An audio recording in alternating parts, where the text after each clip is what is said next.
Okay, yes, yes. Here we are at the Pinkhouse.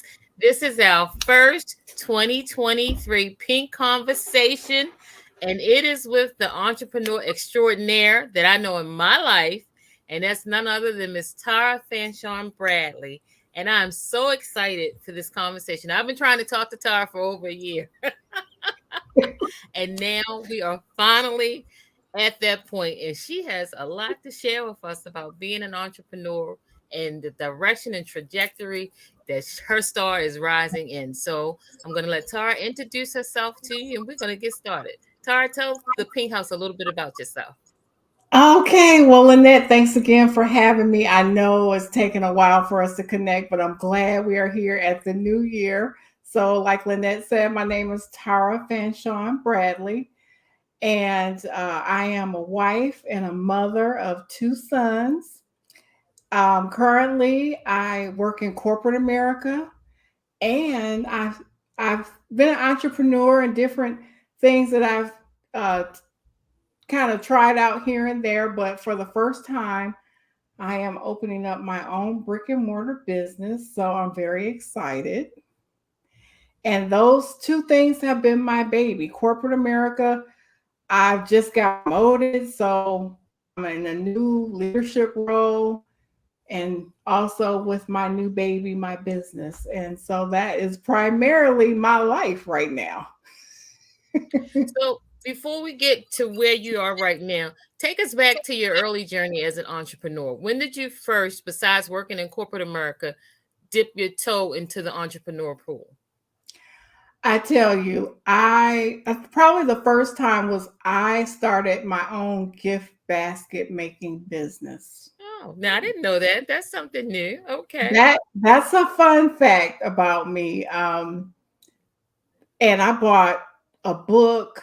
At the time, I don't think YouTube was a big thing. I don't even know if YouTube was around at that time. I think it was just a book that I got a hold of, and it taught primarily it was a mompreneur book that was geared towards mothers who wanted to go into gift basket making. So that Oh, was my very first time venturing out as an entrepreneur. Then shortly thereafter, I also became a Mary Kay consultant. Have been uh, loving the product, in the product, doing the product since probably the last 20, maybe the last 21 years. oh wow. hmm So that actually helped me really appreciate the art of selling. Okay. And that's where I really learned to fall in love with the concept because a lot of people are shy away from it because they're like, I'm not the sales type, or I don't want to push things on people. And I really learned the art of selling and realizing that nothing happens until you sell something. Right. This world does not go round, and the economic conditions that we have don't happen unless someone is selling something, a service, a product, an idea. We work around selling. So, you know, I just learned to appreciate it and grew really fond of it during my time with Mary Kay. What I will say, in the interest of full disclosure to my audience, is that that is how we sort of connected. One, in corporate America, we work for the same organization presently. And then with Mary Kay, you helped introduce me to Mary Kay. Mhm. And one of the things I will say as a takeaway to piggyback on what you were saying is it helped me to appreciate we're all sellers. We just probably don't realize it. We sell everything. If I got an idea, if I like something, I'm gonna sell my girlfriend on it. You know what I mean? So we all do it. It might not always be transactional, but we all do selling, and that's what my stint has helped me to appreciate. And then watching leaders within the company, yourself and others, and the different things that you brought to the table really helped me to appreciate those things. So let me ask you a question: when you were doing your Mary Kay early on, did you have challenges when you started out as an entrepreneur? Were there some challenges? during that time when I first started out, I was just in it for extra money. I wasn't really in it to necessarily make a career out of it. I was really vested in being a mother and raising my children. So it brought me what I needed, which was friends and fun, Okay. because I was in a household with all males. You needed some Time- girlfriends. Right. I was three sons and a husband. Okay. I needed some girlfriend time. I needed an excuse to get out of the house. And what better way to do it, dibbling and dabbling in makeup and skincare and making money too. So that was you know, what I initially was attracted to in the beginning. Yeah. And so one of the things I heard you say, I think the audio was a little off, but presently you said in your corporate life, you just got a big promotion. Did I understand that correctly when you first started talking? Because the That audio was a little off. Yes. Okay. So I just recently, with my new baby in my brick and mortar business, I also have received a huge promotion at our corporate organization. And so now I'm having to juggle both of these new duties of mine. So are you at this stage ready to say what your new brick and mortar business is and tell us a little bit about that? Or Oh yeah, oh yeah. As okay, you can so see behind me. tell us, do a little bit, slide over a little bit so we can see it. And that way, okay, it says sugaring, organic waxing, and lash studio. Oh wow. Okay. Yes. Yeah. So So tell us a little bit about that. So, well, I knew that um, when I was looking into franchising, so that's how this all began. My husband and I were actually approached to franchise during our COVID lockdown, Okay. and so I never really thought about the concept of franchising and what it could bring about. And during our time going through this, self discovery process, I realized, this could be a possibility for us. But at that time, the only options that this particular franchise coach, I guess, for lack of a better term, could come up with were things where we actually would have to leave our jobs. Oh wow. So that was out. Right. We both cannot, neither one of us could afford to quit. I mean, that was not Right. an option, to start a business. I think actually it was probably more for people who lost their job in COVID Okay. and needed another alternative or another stream of income because of the Okay. loss of their current job. So we didn't fit that description. But I thought, that's an idea. Maybe I'll explore that a little later on. And so I would say about 6 months later, I actually um, thought that, I wanted to go open a brick and mortar business, because those are really the businesses that allow you to operate what they call semi absentee, Okay. meaning that you can still keep your job and you can still, open and operate a franchise business. Okay. So that was where it was like, okay, there are some possibilities here. So I went through my self-discovery process in that, and I knew I wanted to be in beauty. That was a given, because I believe in it. Right. I use it. I know that it is recession friendly Right. because of the ups and downs we've seen the economy go through. So I believe in it. And I just had to find my niche and what part of the beauty industry I wanted to be in. Wow. So I discovered Sugaring NYC, which is an organic waxing that's made of all natural products: Wow. water, sugar, and lemon juice. Oh wow. Yes. And so I fell in love with the owners of the franchise, their vision, the concept. I could see the growth and the opportunity and the scaling of the business. So I was really excited to move forward. Good, good. Yeah. So now, as an entrepreneur, what are some do's that you would encourage young women that want to get into the entrepreneurial field? What are some do's that you would encourage them to do? So definitely, you have to do your what I will call your research, Okay. whatever that may be. That may be talking and communicating and networking with other franchisees or business owners, whether it's watching YouTube channels. I have learned so much from YouTube channels. Not to say that they're the holy grail, but a lot of times people are really giving out good advice because Right. they have gone through what you're trying to do. Right. And as a matter of fact, I found my franchise coach on YouTube. Oh, And wow. that's Okay. how I got the confidence to move forward in the process because it's a big investment. So, it's not anything that you take half-heartedly. You really want Right. to give your all. So definitely do your research. Um, get a mentor. There are mentors in every profession. I'm one in my corporate profession.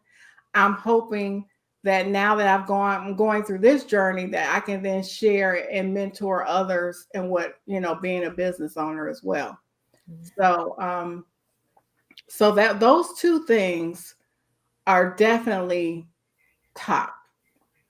Do your research, get a mentor Okay. for sure. So when will this venture be ready for you to really be brick and mortar, open with the doors swinging because all those ladies are running in to get some sugaring done? So I got good news today. I got notice from the county that my permit is here. Yay! So now we can start construction. We're actually going to be starting demolition next week. Oh, wow. So Okay. we are looking to be open late spring. Wonderful. Mhm. Wonderful. Yeah, so we're excited about that. Can't wait. Now, is this moving at a pace that you thought, or has it seemed slower to you, or is it progressing at train speed? What at this level you are right now? Were you expecting it to move like it is now? Well, I'll tell you, this journey so far has been a journey of ups and downs, ins and outs, hurry up and wait, hurry up and wait, hurry up and wait. That's what I feel like. I'm like, okay, do this. Okay, now wait. Do this. Now wait. So I actually feel like so far things have gone pretty well and probably at what we would think would be the normal pace. The only issue that I had, which I mean, who's not going to have some issue doing this? Something's going to come up. The only issue I had was I thought I found a location, really excited, got the lease, ready to send it to my attorney to review it so we can sign it. And that same day, they called me into a meeting and said, the space that we gave you is not what we thought it was. Wow. And it was a new, what they call a cold shell space where it's just a slab and there's a bunch of stores. They're going to divide it up. And what happened was the entrepreneur next to me, they promised him additional square footage, but the landlord that was leasing out the space wasn't aware. Oh, okay. So it ended up that space was going to be way too small. Okay. So I had to start that process all over again. And I Wow. started it in January and this was May. So Oh, it took man. me just that long to get to that stage. And then I had to pick up and start all over again. So Well, at least that didn't, it's obvious the type of drive that you have, even though it was a little disappointment, it still didn't dampen your overall dream and your goal, because you're still pressing forward. And like you said, you got that good news today that they get ready to do some demolition. And when demolition starts, stuff starts really, really happening. That Yeah. is really wonderful. Yes. And so when you get this brick and mortar open and running, about how many people will be under you? How many people will you be staffing? So we're looking to hire a minimum of 5 estheticians, Okay. and we're going to have receptionists. Probably start out with at least one receptionist and a manager, a store manager. Okay.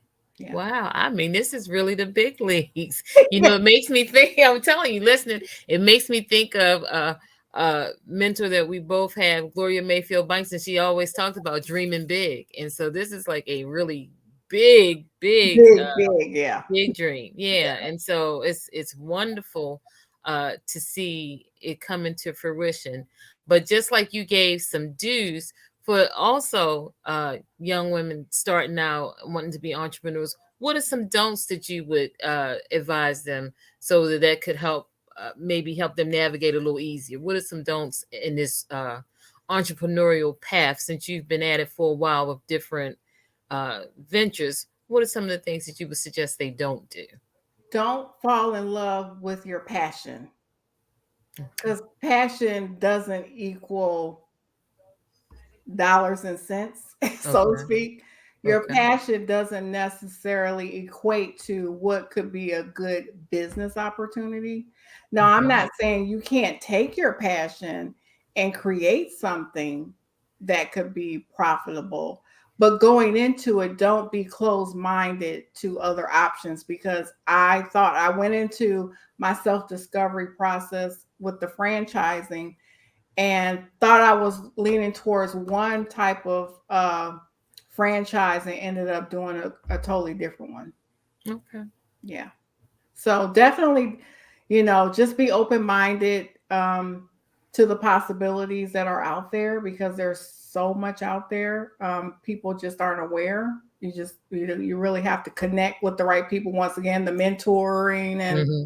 the YouTubing and just reaching out to people that you may follow on social media like LinkedIn. Hmm. That's a good place to find mentors as well. So so that's one. I'm trying to think, what else would I say in this process? Oh, if you plan on wanting to or needing to finance your business venture, whether it could be 10K or 500K, whatever that is, get your credit right. Okay. Get your credit right, because if you don't, there are people who will lend you money, but you will pay. Oh, And okay. you do not want to have that type of interest over your head trying to run a business and pay off a loan, and you're already going to be trying to get up and going. You need that capital with you. Right. So if you haven't done anything, you need to get your credit together before you go down this road. Credit and save money. Right.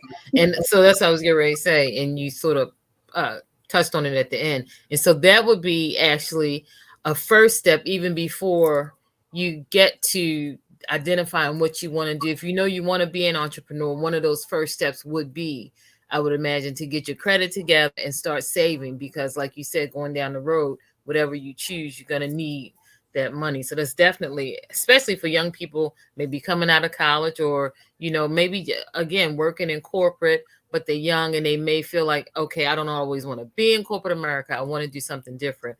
That's definitely golden advice to give them, because a lot of times they don't hear the financial piece to a lot of things. And so that's important, especially in our community. That's important to know.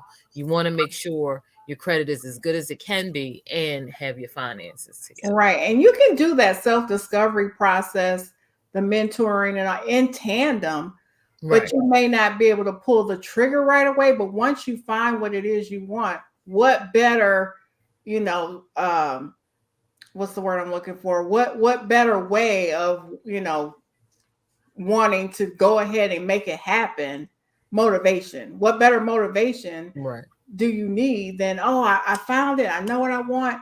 Now I got to grind and get things together. Just like when people are looking for their first home and they're like, well, you need to pay this off. You need to do this and you need to, and they're doing it because they have the goal in front of them and they're ready to, walk through the door. So they're willing to do what it takes to reach the goal.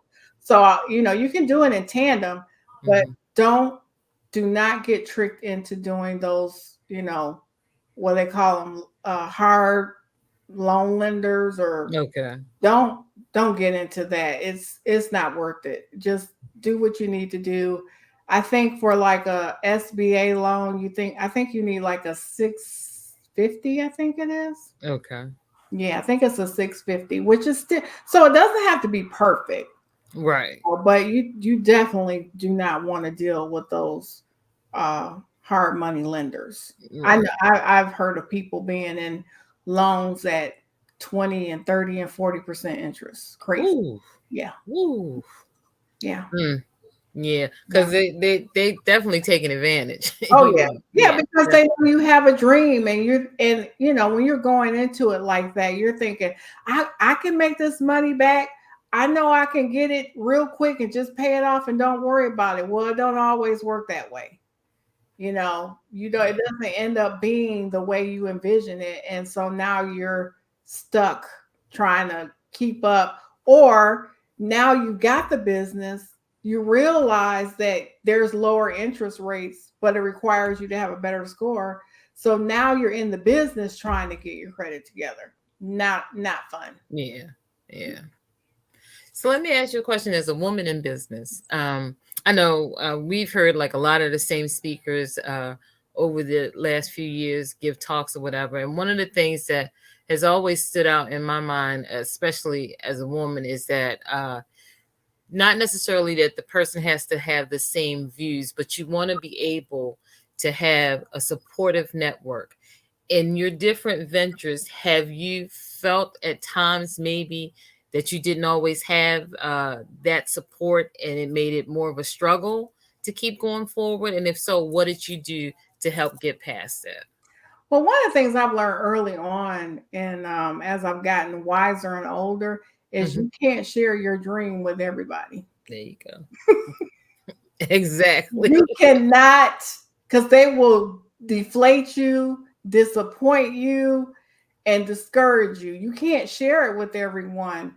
And so as they say, I let the silence speak for itself. I was off social media for a while. People were getting mad at me. You didn't see my post? I ain't got time for that. You see this behind me? This is what I'm working on. I ain't got time to be in there responding to your post. Happy birthday. You know I love you. Don't get it twisted, but I'm working on something. Right, but I'm working on something. So, people can see the fruits of the labor that they're going on behind the scenes because I haven't been present on social media. But those people that are close to me, that support my dreams, support me, love me unconditionally, they were in the loop. They were my biggest cheerleaders, praying for me, all of that. And so that's why, when it comes to this type of thing, you have to be careful with who you share your dreams with. Yeah. The other thing that stood out to me, I remember hearing a quote. I hope I'm gonna quote it right, but also that when you're in circumstances like this, when it comes to taking advice, don't take advice from somebody that you've heard that. Gloria used to say it all the time. Don't take trying to get that quote right, because as is always, don't take advice from someone who hasn't been with you, who you wouldn't trade places with. Yeah. Right. From someone you wouldn't. So if they're not in a position that you would like, oh yeah, I could trade places with this person, why are you going to bother taking advice from them? Because they're not even dealing with what you're trying to deal with or what have you. So that has always stood out in my mind too, but I do like that. And it's true. And I've learned that somewhat the hard way, that you cannot share your dream with everyone, because everybody's not going to get it, number one, and then the other thing that you said, they'll deflate it, they'll do, it'll just be and then I have found, unfortunately, but I have also found that sometimes people can also become competitive with you about your own dream. It's a weird thing sometimes. True. Yeah, And that even happens with career. If you're climbing the corporate ladder, yep, it's the same thing. The yeah, competition, it could be, friendly competition or not so healthy competition. right, So yeah. you have to be careful. And so those are some of the pitfalls too that I would encourage young people looking looking to become an entrepreneur to look out for. But you know, in being an entrepreneur in itself, do you find it to be like, is it exciting to the point of like, say, this is where you're going right now? And that's why I put an entrepreneur with no limits. Do you feel like this is where you're going to plateau, or you might have another dream to do something else? Well, I think it depends on what happens with my sons because they want to be involved Oh, in great. this business venture. And that was another reason why I really thought I'm not too old to do this because now I have sons that I can teach how to be business owners.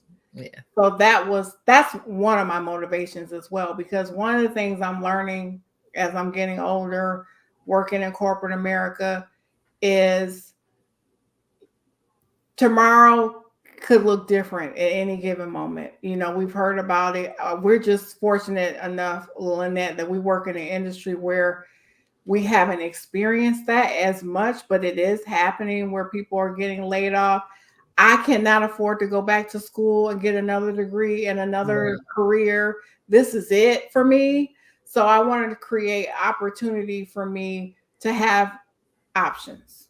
Right. I love what I do in corporate America. I do it well. I enjoy it.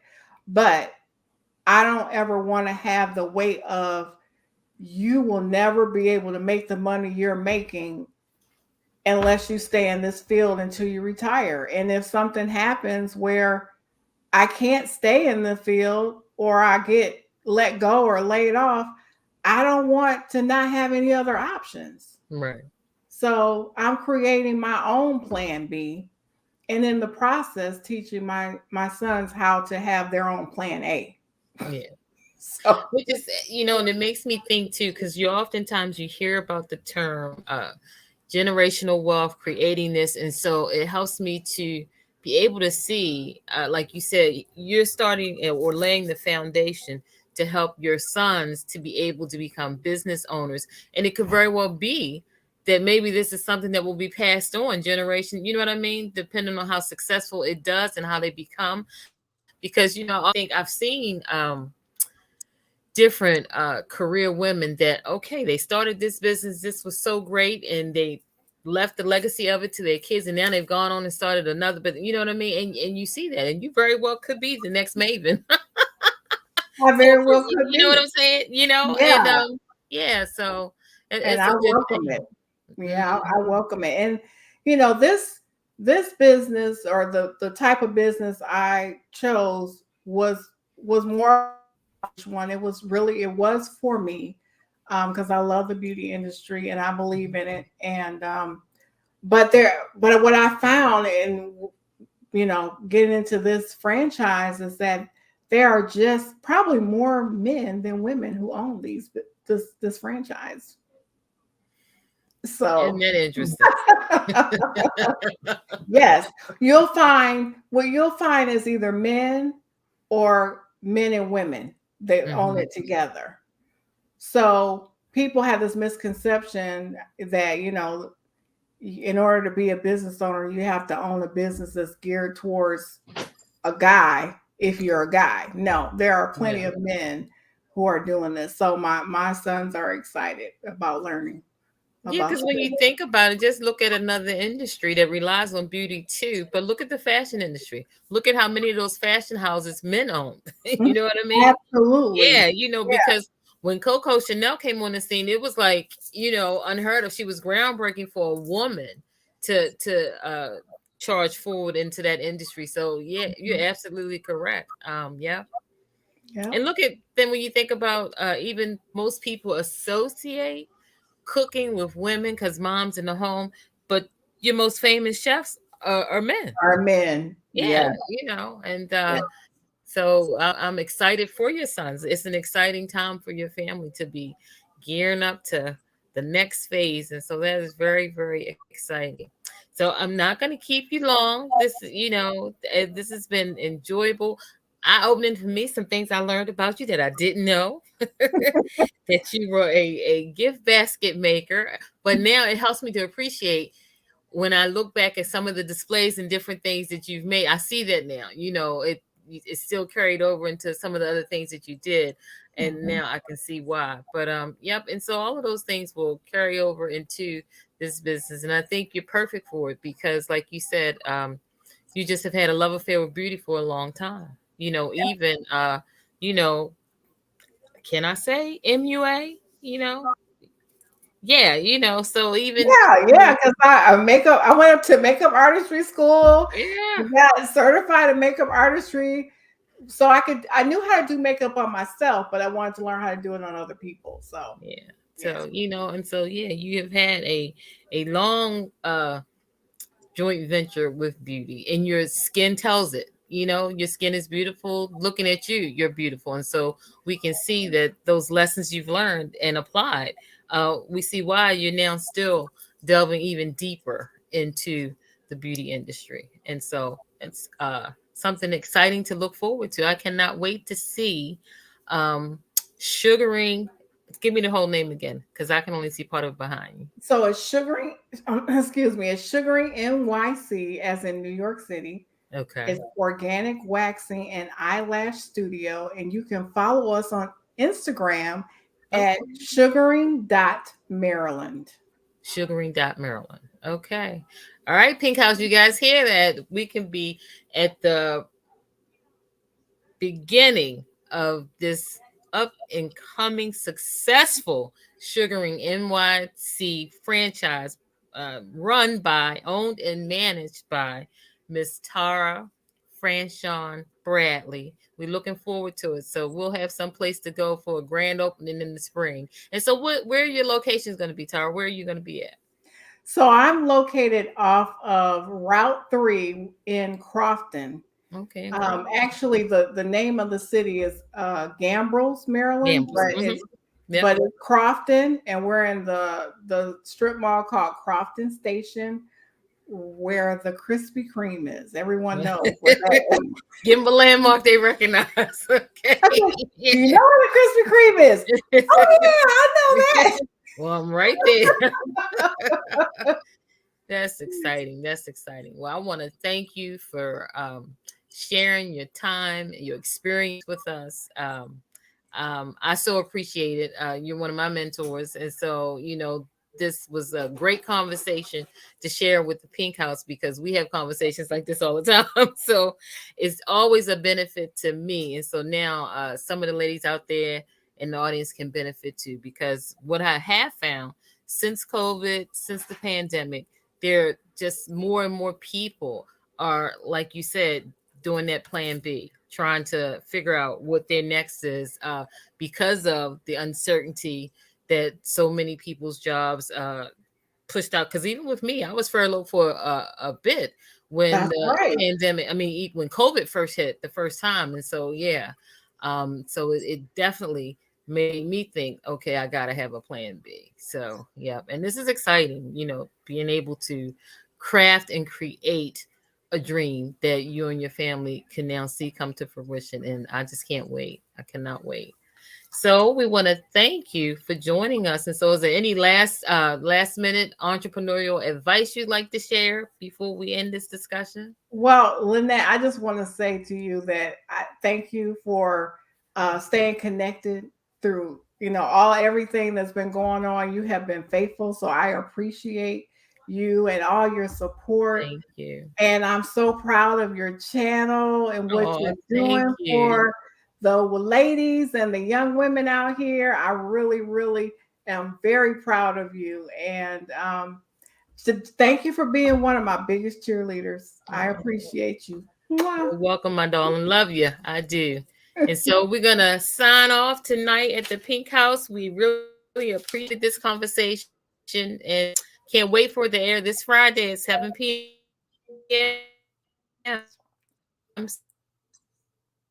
So come to the Pinkhouse so that you can hear limits. Okay. Good night, everybody. Good night.